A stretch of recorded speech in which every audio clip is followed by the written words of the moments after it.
Notre spécialiste d'Internet et des réseaux sociaux, Fabien Fourel, nous attend.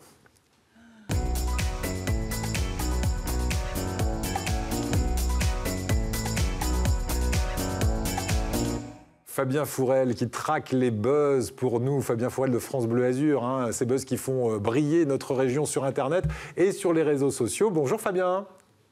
Bonjour Eric, bonjour à tous. Et on commence par un phénomène viral et positif sur la toile. Ça s'appelle le Trash Challenge. Qu'est-ce que c'est exactement le Trash Challenge ?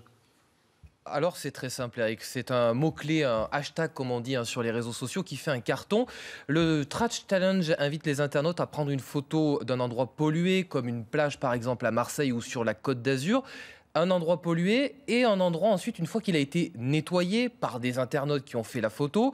Donc vous nettoyez et vous publiez une seconde photo une fois que tout est propre. Et ça fonctionne en quelques jours partout sur la planète. Le mot-clé, le hashtag Trash Challenge a été utilisé plusieurs centaines de milliers de fois sur Twitter. Comme ici, par exemple, vous le voyez, avec la ville de Beaulieu-sur-Mer. Les élèves du collège Jean Cocteau qui ont participé, ils ont joué le jeu. Le Trash Challenge pourrait devenir le challenge le plus utile depuis la naissance du web, il y a tout juste 30 ans. C'est pas mal du tout. Fabien, une vidéo qui fait le buzz aussi, celle d'un lycéen américain qui joue le fameux tube Mamma Mia du groupe ABBA. Je ne vais pas le faire tout de suite en direct, mais avec 3 flûtes. C'est étonnant. Ouais, vous le faites ? Vous connaissez effectivement la chanson Mamma Mia d'ABBA. Bon, je suis sûr que vous la fredonnez d'ailleurs à la maison. Eh bien, voici la version donc d'un lycéen américain à la flûte à bec, pas une, pas deux, mais 3 flûtes à bec en même temps dans sa bouche pour jouer les airs de la chanson. Écoutez un extrait. Dites-le moi du bout des lèvres. Ah, alors là, on entendra l'extrait un peu plus tard. Le lycéen c'était du bout des lèvres, mais on a à peine entendu, du coup. Voilà, on Fabien... l'a à peine entendu, mais en tout cas... Le lycéen a gagné logiquement le concours de talent de son lycée.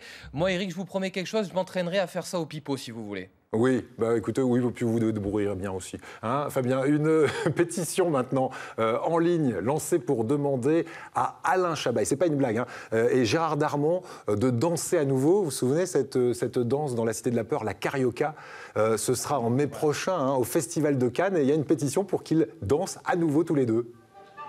Voilà, pétition lancée pour les 25 ans du film La Cité de la Peur. Bon, le texte commence ainsi. Ça y est, on y est. 25 ans qu'Odile de Ré attend sa sœur à l'aéroport de Nice. Et bien sûr, 25 ans que ces cons de mime refusent de se barrer de la Croisette. Voilà, c'est le texte finalement. L'idée donc, Eric, vous l'avez compris, que Alain Chabat et Gérard Darmon montent sur scène à nouveau pour danser sur la Carioca lors de la cérémonie de clôture. On écoute un extrait de la Carioca.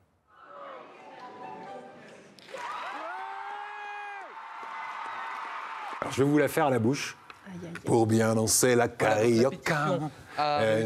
Déjà 32 000 signatures en une semaine. C'était incroyable. Un tel succès que le compte Twitter du Festival de Cannes a réagi. Patience écrit le compte. Je vois que vous êtes déjà très motivé, Eric. Alors vous allez vous entraîner avec moi. On va essayer de le faire. Ça nous laisse juste quelques semaines parce que le Festival de Cannes, c'est le 14 mai, le 72e Festival de Cannes. Donc on a juste le temps de s'entraîner. On va essayer de le faire ensemble. Allez. Youpi, dansons la carioca. Et regardez, c'est mieux avec les images. Vous êtes tous comme moi. Ah oui, avec les images, c'est quand même mieux. J'entends très bien du bout du cœur. Voilà. Et je peux continuer mon rêve. Comme on dit finalement, Eric, avec la carioca, tant pis s'il faut dire aux entredanses au revoir. Voilà, au revoir. Oui, ça finissait comme ça la carioca. Merci beaucoup, Fabien.